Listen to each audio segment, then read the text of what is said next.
Okay, so we didn't discuss the Conor McGregor Proper 12 thing on this show, right? No, because it came out that Proper 12 dropped them after we did the show last Monday. So if you want to discuss that a little bit, I don't know. I know it says other people dropped them as well. Do we know who? I know that we know the video game did, right? That's a big one. Proper 12 did. Proper 12 is probably the biggest because here's the way this affects Conor McGregor. Proper 12 is his biggest nut. Now, Conor McGregor sold to an outside company Proper 12, right? But in that deal, so he got 350 million. I heard it's more, but let's say 350 million. Tons of money, right? For anybody else, we're set. You're set. The lifestyle Conor's living, we see him on these yachts and these, you ever seen how much a yacht is? Just to operate, the employees, the gas, the docking, the maintenance, it's the worst investment you could ever make. He has that Lamborghini boat. I'm sure they gave it to him or some shit. I don't know, but he has that yacht. He's always on the boat with his family and doing his shit out in the sun. God bless him. That's a lot of money. Even at 350 mil, that's a lot of money. Remember, 350 mil, there's taxes involved. There's commissions to your management. So that dwindles pretty fast if you're not smart and living the life he's living. And clearly, he's a wild boy, but hopefully he's surrounded by people that help manage his money. Yeah, I don't know. All signs point to no. So the reason why this Proper 12 dropping him is because similar to when Rogan sold his portion of Onnit, him and Aubrey sold Onnit, they kept Rogan on board where he gets a fee to be the face of the company. Even though he sold the company, he still gets a significant portion every month to be the face of the company. So you don't own it anymore, but you're still the face of it, and that's what people love about it. And you make tons of money doing that. So for Conor to lose this, which is by far his biggest income, I would assume, by far his biggest income, for him to lose that, you're talking about millions of dollars per month gone. And there's no like payout. There's no, hey, if you fire me, I get this amount of money, because when you're accused of what he was accused of, that goes completely against the contract, and you get no backup money. They don't pay a severance fee. There's none of that. So you're talking possibly, I don't know how much they're paying, maybe $5 to $10 million a month, something like that. And when you're banking on that as Conor and you're spending the money like he's spending, for the rest of us, including myself, I'm nowhere fucking, don't get it twisted. I'm an idiot. Nowhere near Conor's level. But you get to a certain level of lifestyle where when he was coming up, $10 million changed his life, right? $10 million changed his life. And let's say he bought these mansions. I bet he bought a few of them. He buys these cars. Now, unless he paid all cash for those still have a payment every month. So his nut is this every month, and you can't get out of those. And those boats, and again, unless he paid all cash, which hopefully he did for all this, so he doesn't have a big, huge nut every month, but chances are he didn't pay all cash. So his monthly nut, just based off what we see online, is a few $1 million a month. Now, the most of that was taken care of from the nut he was getting every month. I keep saying nut, sorry. Most of that was taken care of from the money he was getting from Proper 12. And in his mind, that's never going away. I'm getting $5 million a month. That covers my nut every single month. The boats, the cars, the houses. So they're at this level right now. But when you get accused of what he got accused of, guilty or not, all those companies jump off. So you go from your nut of making $10 million a month to zero.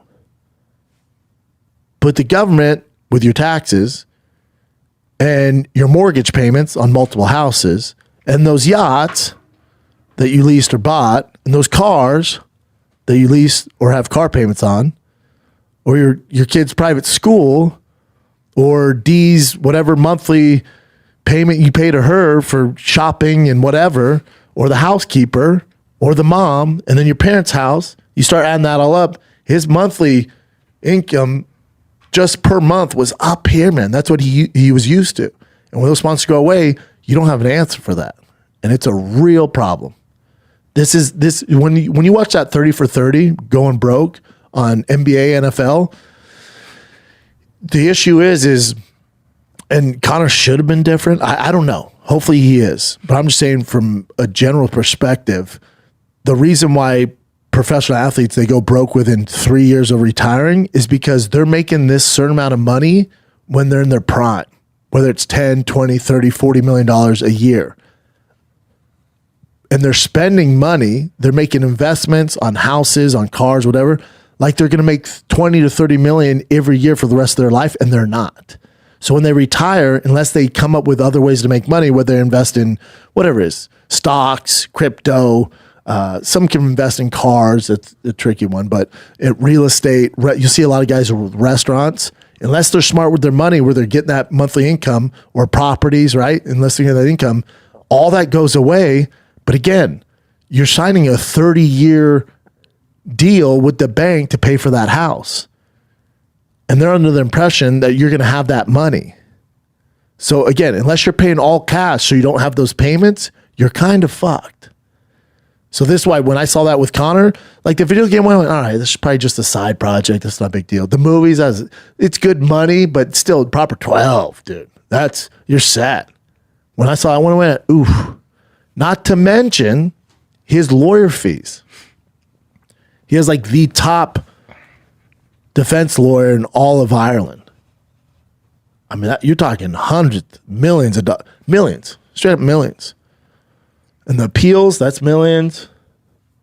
Who knows what else? Here's the other thing that it's the elephant in the room. Supposedly there's more coming out. She's not the first. That's what we hear. Ireland says he's like public enemy number one. They hate him out there now, is what I hear. Are you hearing that case?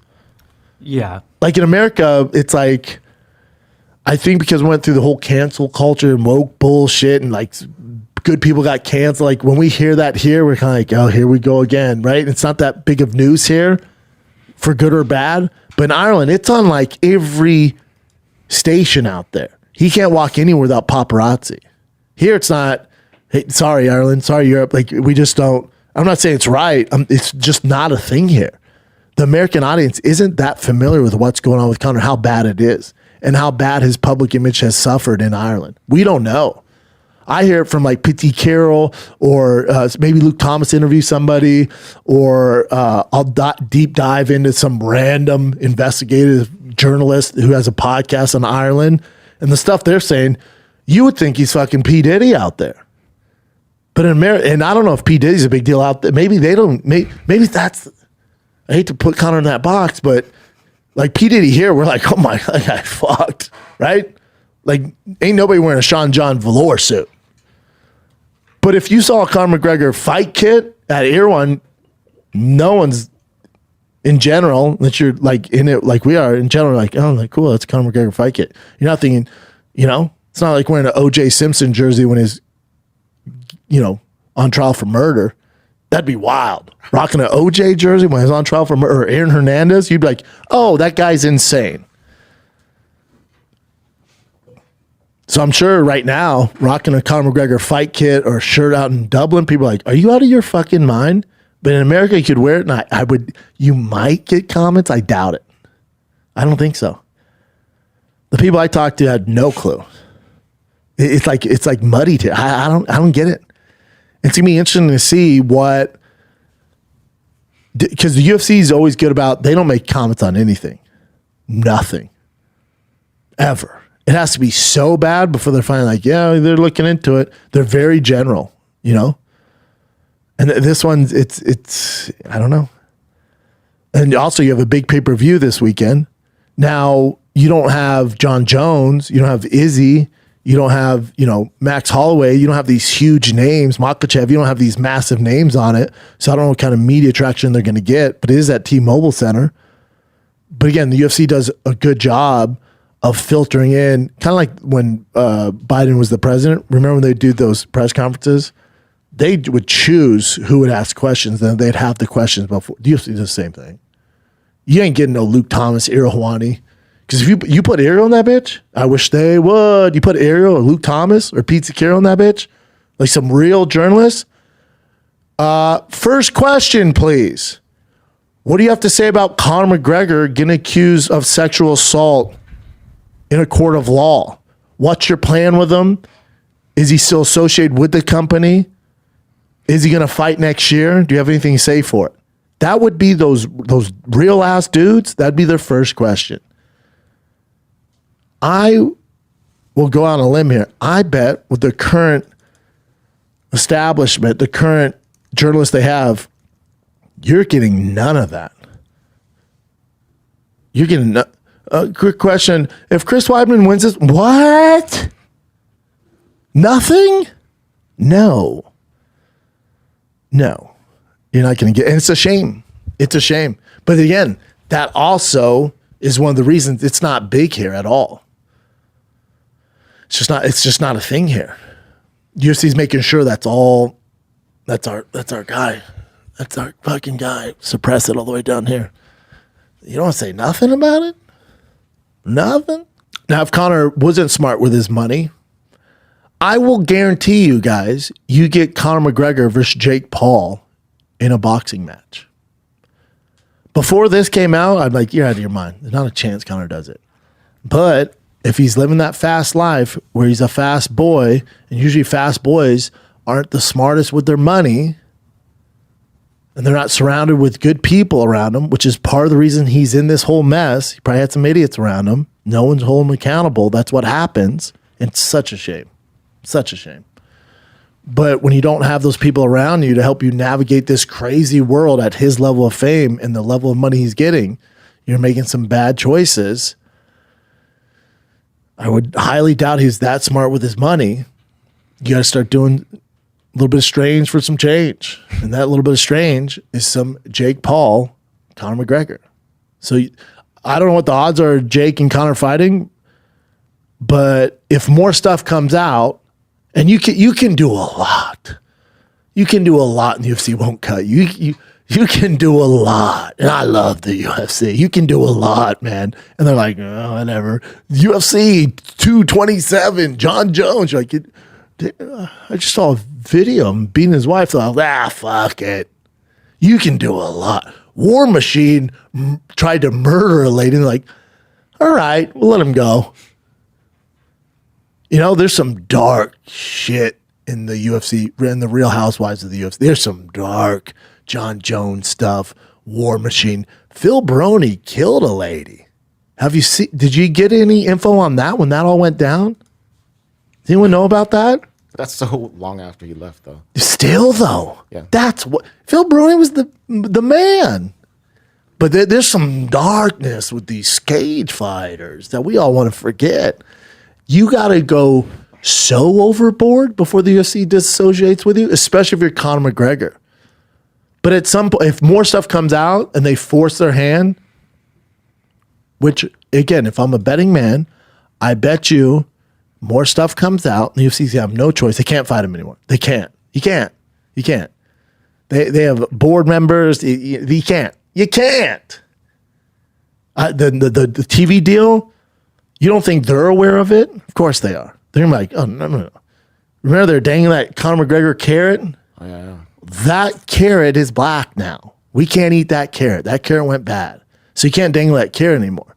So this affects UFC in many, many of ways. With this TV right deal, Netflix ain't, no. No, you're dealing with billions of dollar companies. Major companies. They don't fuck with this in any facet. The UFC's in this weird bubble. We're very forgiving. Very forgiving. Dana White hit his wife and what'd the fan base go? What'd she do? What the fuck? It's crazy. Hey, what goes on between them? Like, remember all this stuff? And again, people make mistakes. I never, definitely don't hit your girl, man. That's frowned upon. But that was just like a thing. Like, that wasn't even a thing. So, I mean, this Conor McGregor thing's not going to be a huge ordeal for the UFC. But all I'm saying is by this stuff coming out right now, the timing of it with their TV negotiating rights affects the UFC massively. Because he was the belle of them all. They were dangling that carrot to get all that money. Now that chip is out of the negotiation power.